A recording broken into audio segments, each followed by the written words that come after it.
সত্য ঘটনা অবলম্বনে আজকের গল্প রাত 12টার অটো। হরেন পেশায় একজন অটো চালক। রাত তখন প্রায় 12টা বাজে। সে এখনো রেল স্টেশনের সামনে দাঁড়িয়ে আছে যাত্রীর জন্য। অন্যদিকে বাড়িতে তার ছোট ছেলে আর বউ তার বাড়ি ফেরার অপেক্ষা করছে। মা মা বাবা কখন আসবে? আসবে আসবে, বাবা আর কিছুক্ষণেই চলে আসবে। ইতিমধ্যেই রেল স্টেশনের শেষ ট্রেন আসার ঘোষণা হলো। ঘোষণা শেষ হতে না হতেই এক লোক এসে জিজ্ঞাসা করলো, বসুলপুর যাবে?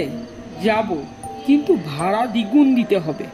লোকটি তাতে রাজি হয়ে গেল। ভাই তাড়াতাড়ি চলো। এরপর লোকটি অটোতে উঠে বসলো। রেল স্টেশন ছেড়ে এখন যাচ্ছি আশুলিয়া গ্রামের দিকে। দাদা একটু তাড়াতাড়ি চালান, আমার একটু তাড়া আছে। এই মশাই, আপনাদের এক সমস্যা। কিছুদিন আগে ওই অ্যাক্সিডেন্টের কথা শোনেননি বুঝি? ওই না তো, সেসব খোঁজ আপনারা রাখবেন না, সেটাই তো স্বাভাবিক। জানেন দাদা, লোকটা বড়ই ভালো ছিল।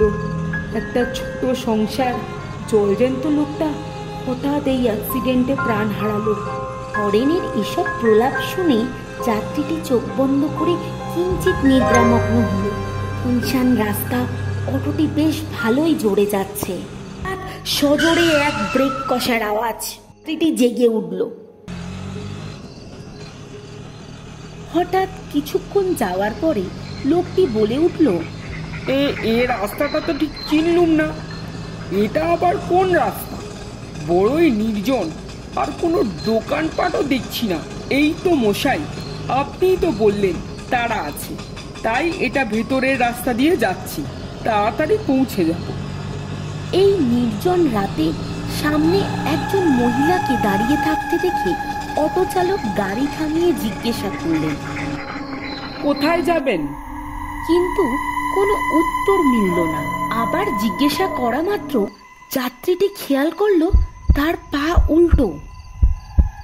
দ্বিগুণ ভাড়া দিচ্ছি ভাই, আমার তাড়া আছে, আপনি তাড়াতাড়ি চলুন।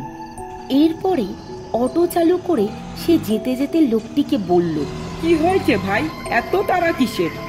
আরে তুমি কি দেখোনি, ওনার পা উল্টো ছিল।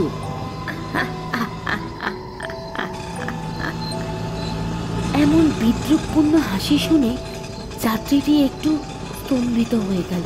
কি হলো, আপনি হাসছেন? তাতে কি, পা তো আমারও উল্টো।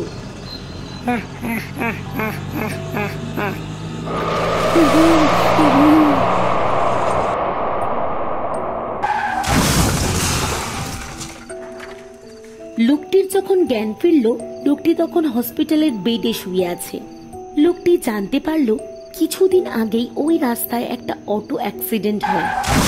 ওই অ্যাক্সিডেন্টে অটো চালক এবং এক যাত্রীর মৃত্যু হয়। তাদেরই অতৃপ্ত আত্মা ঘুরে বেড়ায় ওই রাস্তায় রাত 12টায়।